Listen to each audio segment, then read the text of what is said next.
वो क्लेम करता है जी मैं नशे में था, और वो एक नशे वाला आदमी बलूचिस्तान चला जाता है। हब के बाद सिग्नल्स नहीं आते हैं, बट वो इतना उस एक लोकेशन से वाकिफ है कि वो गूगल मैप के बगैर ही उस लोकेशन पे पहुंचता है, स्पेसिफिक मार्क्ड लोकेशन पे। Is it a Bible story? You tell me. और वो मेरे बच्चे को जिंदा जला के मार देता है। राफे भाई, मैं थोड़ी देर अरमुगान के घर जा रहा हूँ, वही काले के। इधर आप वॉइस नोट में भी सुने जो मुस्तफ़ा ने राफे को भेजा था कि मैं होके आ रहा हूँ अरमगान की तरफ से, वो काले की तरफ से जैसे। तो मुस्तफ़ा हाँ ऐसे सेंटेंसेस शायद बोलता होगा जिससे वो चिढ़ता होगा, और वो चिढ़ और वो सब चीज़ें अपने अंदर बिल्ट इन करते करते करते करते वो एक जानवर बन गया। Justice for Mustafa is my aim of life, आप कह सकते हो। My aim of life is to get justice for Mustafa. अगर मुझे ये इंसाफ नहीं लेना होता तो मैं इस शहर में भी अपना रहती, मैं इस घर में भी ना रहती जहाँ मेरा बेटा नहीं। आप ये मुझसे मत पूछें, मुझे बहुत तकलीफ होती है। मैं जब ये खबर वो आ भी रही होती ना, मैं म्यूट कर देती हूँ। Don't ask me please, this is very painful for a mother to even hair.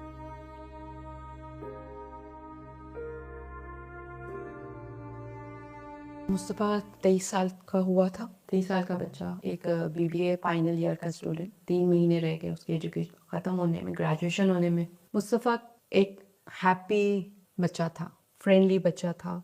उसकी बहुत दोस्तियाँ थी, उसकी अनलिमिटेड दोस्त थे। उम्र की कोई कैद नहीं थी। गाड़ी का उसको बहुत शौक था। उसने अपने फादर से बहुत ख्वाहिश करके मार्क एक्स खरीदी थी। ट्रैक पे भी जाके गाड़ी चलाता था, डोनट्स मारना। As a son of course he loved अस।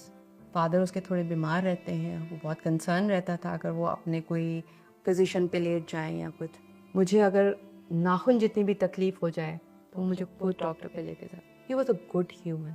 बाहर स्ट्रे एनिमल्स को भी अगर जख्मी देखता था तो आधी रात में भी गाड़ी में डाल के उनको वेट तक पे लेके जाता था। हाँ, जवान बच्चों वाली उसमें मस्ती थी, वो मैं कह सकती हूँ कि आपके जी का गाड़ी के काले शीशे थे बगैर नंबर प्लेट के, जो कि जिसकी वजह से हर कोई एनसीपी गाड़ी का शोर मचा रहा है। ऐसा नहीं है, वो खुद एक सरकारी अफसर का बेटा है, वो एनसीपी गाड़ी चला ही नहीं सकता। कोई एनसीपी गाड़ी नहीं थी। हाँ, काले शीशे जरूर थे, नंबर प्लेट ना लगा के चलाने की मस्ती जरूर थी। सबसे पहले ये क्लियर कर दूं, न्यू ईयर पे मुस्तफ़ा इसके घर नहीं था, मुस्तफ़ा उस पार्टी पे नहीं था। मुस्तफ़ा अपनी एक क्लास फेलो, सारे बच्चों ने एक गेट टुगेदर रख के, एक उसका रूफटॉप पे अपार्टमेंट है, वो वहाँ पे था जहाँ से मेरे पास फायरवर्क्स जो ये बच्चों ने किया उसकी भी उसने मुझे वीडियोस भेजी। उसने मुझे 12:15 बजे हैप्पी न्यू ईयर विश किया। मुझे पता था वो कहाँ पर है, मुझे उसके वेयर अबाउट्स की पूरी नॉलेज होती है। अच्छा, वाकया 6 जनवरी का है। मेरा बेटा निकलता है 6:40 पे मेरे सामने। 7:10 पे मेरा दूसरा बेटा जो है उससे फ़ोन पे बात करता है जनरल। फिर उसके बाद 7:55 पे मैं फ़ोन करती हूँ, फ़ोन नहीं मिलता है। मैं फिर हर थोड़ी देर में उसको कॉल कर रही हूँ, फ़ोन नहीं मिल रहा है। 9:30 बजे हम पैनिक हो जाते हैं और हम तलाश शुरू कर देते हैं। फिर हम रात के 3 बजे पुलिस स्टेशन जाते हैं, एक जनरल कंप्लेन लिखाते हैं जिस पे वो कोई वर्किंग नहीं करते, कोई वायरलेस नहीं करते, कोई कुछ नहीं करते। फिर नेक्स्ट डे हम दोबारा 12 बजे जाते हैं।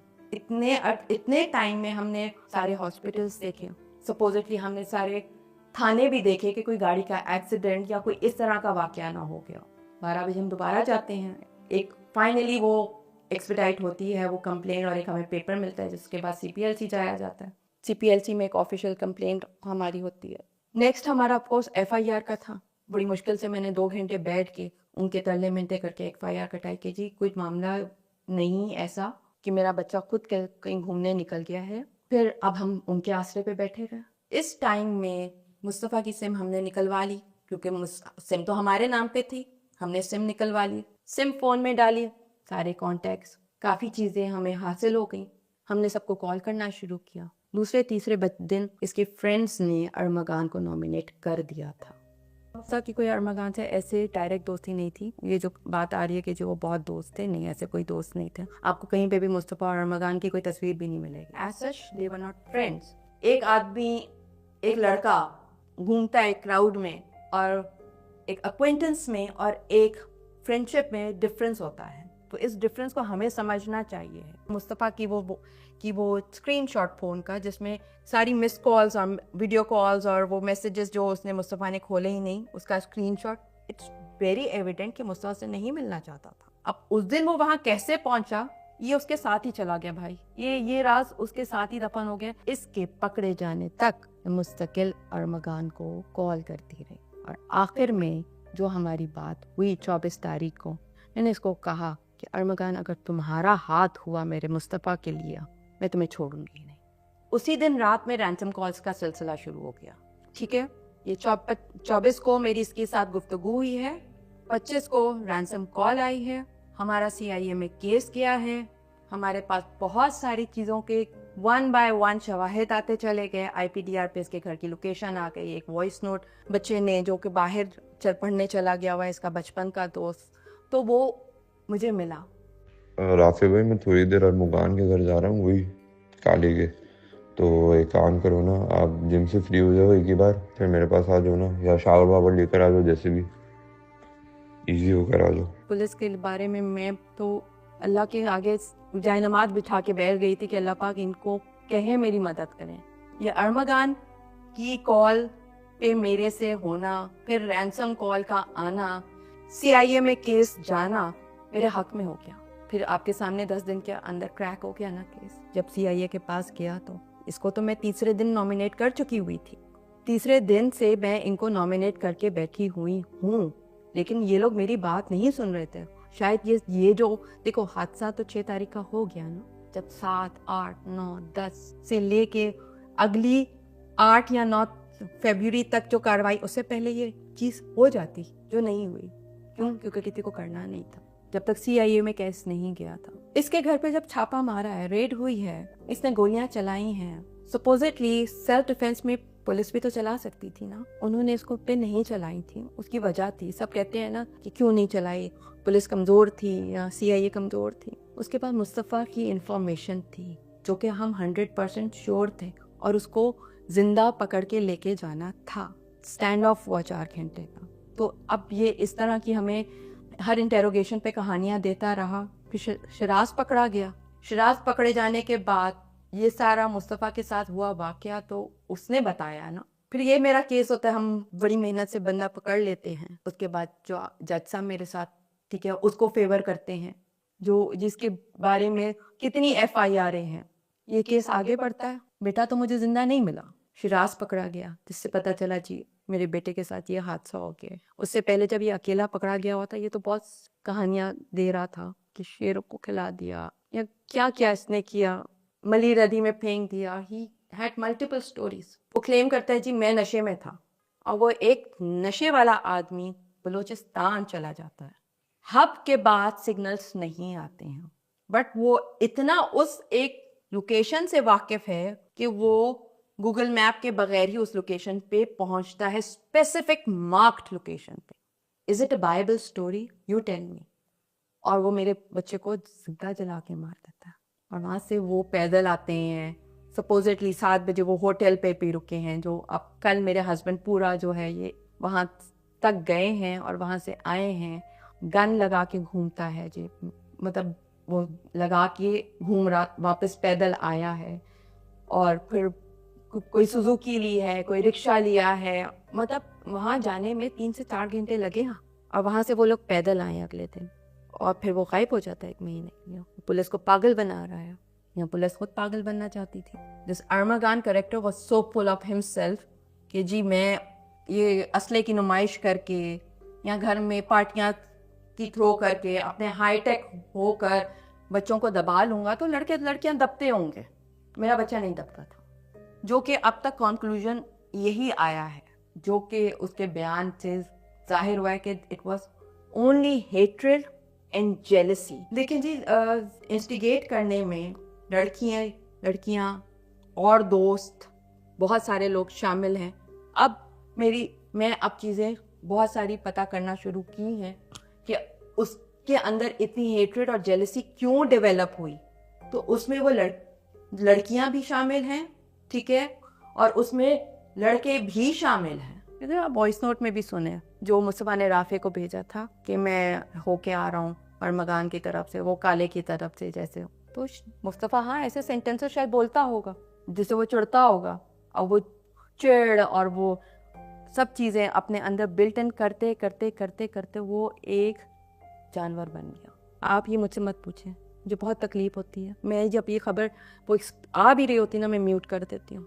Don't ask me please, this is very painful for a mother to even hear कि मेरे बेटे को क्या क्या 1 then 2 then 3 then 4 मतलब हम to what level he went, उसका कोई उसकी लिमिट नहीं थी, कोई लिमिट नहीं थी।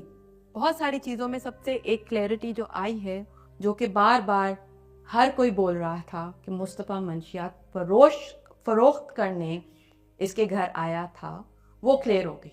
जिसको मैं बार बार क्लियर करने की कोशिश कर रही थी कि मुस्तफ़ा मंशियात फरोख्त नहीं करता, जो कि इसने खुद शिराज ने मीडिया पे जो इंटरव्यू दिया उसमें उसने बताया कि मंशियात करने आया था, ठीक है, फरोख्त करने नहीं आया था। मुस्तफ़ा अभी वावेक ईदी के पास है।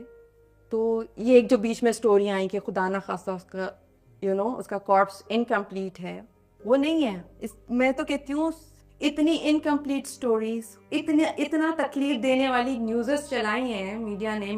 मुझे तकलीफ कितनी हुई कि मेरा बच्चा किस हालत में मिला है, मतलब एक तो किस हालत में जला हुआ मिला, फिर किस इनकम्प्लीट मिला, मतलब द कॉर्प्स वाज इनकम्प्लीट ना, this is what they rain over the news.